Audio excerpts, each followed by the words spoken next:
Hope you enjoyed the cool intro. This is my first video with a face cam. This is actually the first time I've ever done a face cam on anything.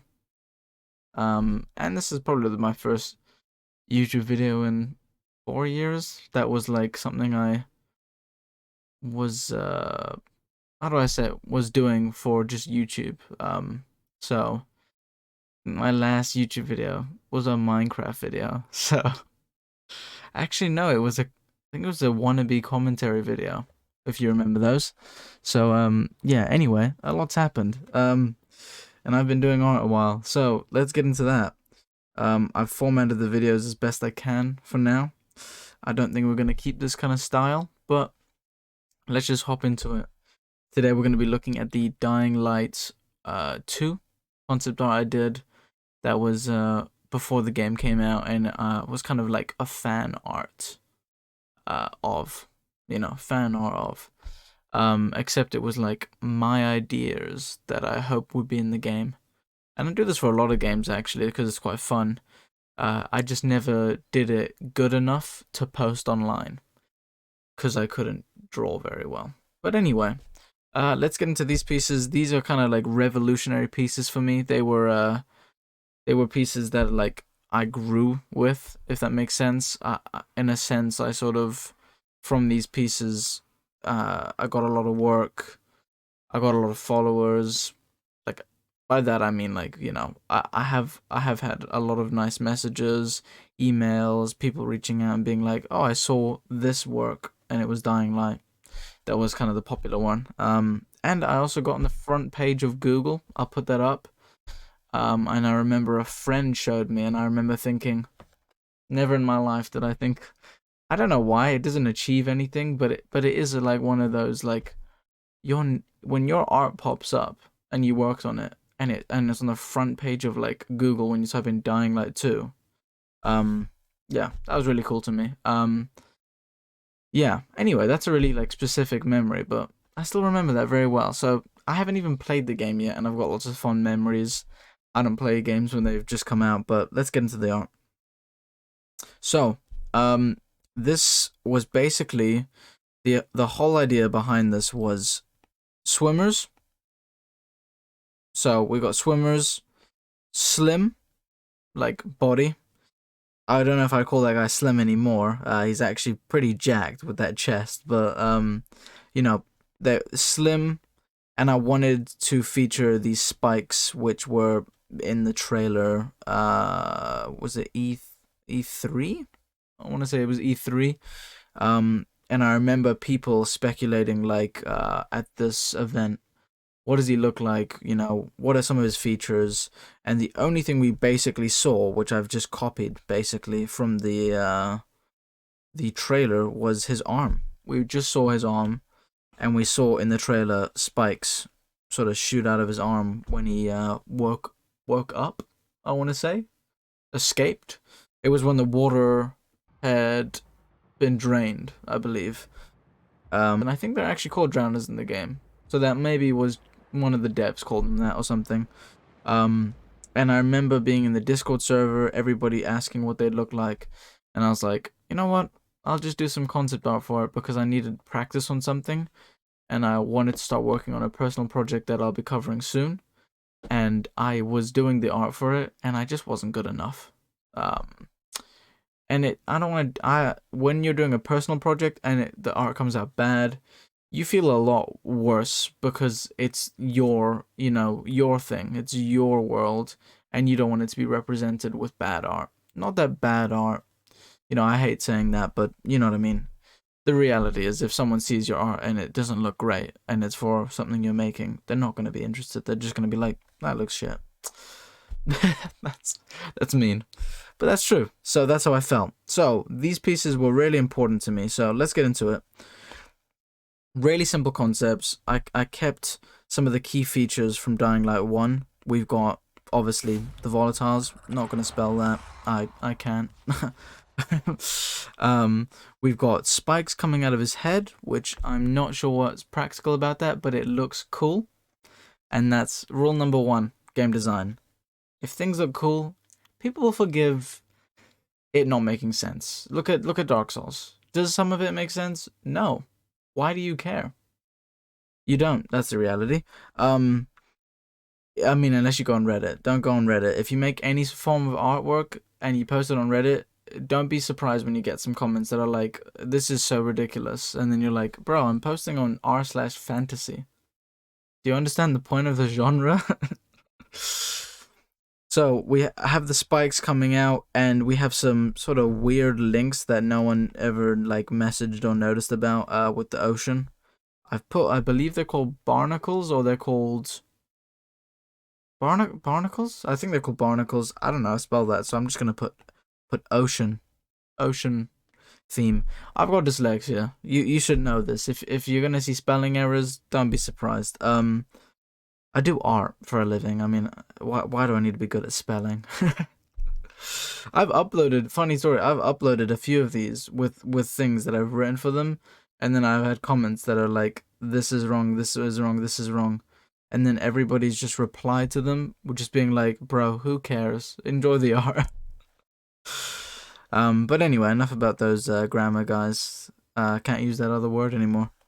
Yeah. So basically, some ocean theme, and this was really simple, but it was a piece that I posted online, and it did so well. It was really like, when I felt like I was in a dip with my skill, it was really like refreshing feeling like, oh, maybe I should keep doing this, even though I was always gonna keep doing it. I don't think you should do art for likes. I think it's really unhealthy for you, and it's a bad mindset because it doesn't get you anywhere. But it was a really nice moment when I felt like, oh, am I getting better? And then, yeah.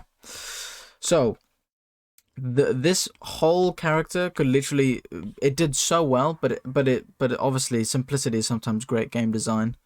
It could just be summed up with swimmer with spikes. That's literally all it is. Swimmer with spikes. And because he's a swimmer, he's got some barnacles and stuff, and his skin has looked like he's drowned. Quite simple, but very cool. And I'm very proud of it. And I mean, look at these trousers. This is probably the first time I ever drew jeans or any form of clothing, and I thought, you did it. Anyway, on to the next one, where it got a bit more fun, a bit more creative. People liked it a lot, and I really wanted to get a bit weirder because I was being really safe with the first one, so we went with it. We've got Blob Boy over here, Blob Boy. And I would describe Blob Boy as sort of being based on those fish that kind of look like they've got lips and they're like fat. They're called blobfish, literally. And they are awesome. So let's not make fun of them in the comments. The entire one comment. Either way, blobfish was the idea and the inspiration. So I've moved his eyes to be less facing forward. They kind of still are in reality. His eyes are kind of like this, and his nose being here. So he's not actually got very like side eyes like a fish, but I tried my best to make it kind of more fishy. I'm not, you can tell this is my first time doing this. My vocabulary is off the chain with what I'm describing this. So really simple. Did keep the volatile jaw, but I don't think it's as noticeable. And I gave it more piranha-like features with the with the teeth being quite like small but like spiky. I really like the way this guy looks, to be honest. I love the eyes. I spent so long doing these eyes. I mean, it took forever. I can't remember what I used for the reference. I think it might have been a human eye that was bloodshot or something like that. It was very, very nice reference, like really detailed. Anyway, yeah, really proud of that. Oh shit, look at this. Hold on. Give me a second here. Hold on. Okay. Now we can make him look like he's like a distinguished gentleman. Oh, yes. Look at my distinguished gentleman. There you go. I like that. Anyway, so, attention span. Lost. Yeah, so way more simple, but I realized something really quickly. The silhouette on this guy is tragic. I mean, unless I went in and I did this, which kind of now looks weird when you do that, because now it looks like, why are we highlighting stuff? I mean, I can do it. I've done it before. So I basically, with this guy, which is a lot more Witcher inspired, absolutely. Witcher 3, I loved Witcher 3. And a little bit, kind of that down that fantasy route. I wanted to make it have that Dying Light 1 iconic feeling, in the sense that the iconic things from Dying Light 1 was obviously the volatile, which I'm not gonna try spell. The volatile and the features it held with the jaw, the stance it held, the way it would run was quite aggressive. There was loads of things about the volatile that like I still remember, and I haven't played Dying Light 1 in probably a year. And if someone told me to draw it, I could. And in a lot of ways, Dying Light 1 kind of has that same effect on me that, and a lot of people, that Alien has, that Left 4 Dead, definitely had on some people. I mean, people still use those zombie types to this day. I'm saying Alien, by the way, because of the weird sort of like mouth formation or whatever you want to call it.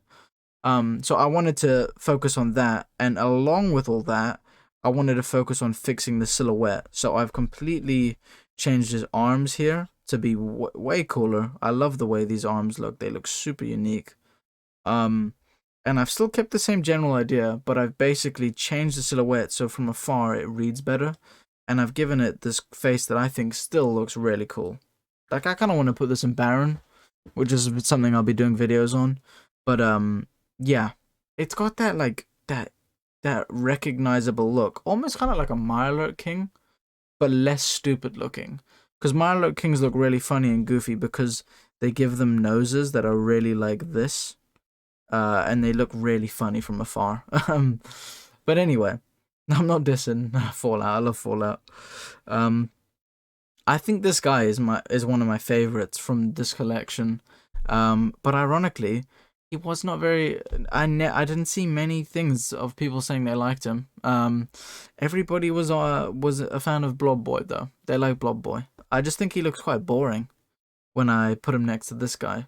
But maybe it doesn't fit as much, even though I would describe Dying Light to be kind of dark fantasy. So I thought it was quite fitting because it kind of does look like a Dark Soulsy kind of thing that's witchery.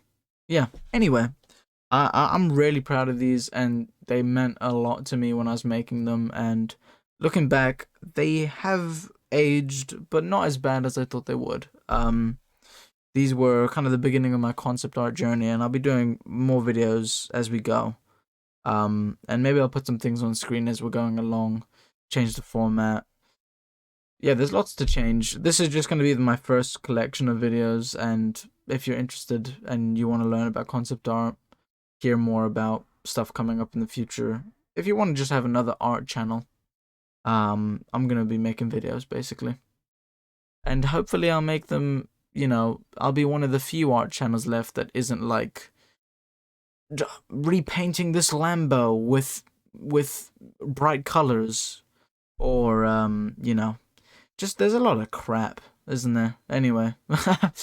Before I go on, this will just be a channel where I just do personal things, and it'll be nice and friendly. So hope to see you around again. Thank you for watching. This has been kfrancis.art, and Blob Boy out.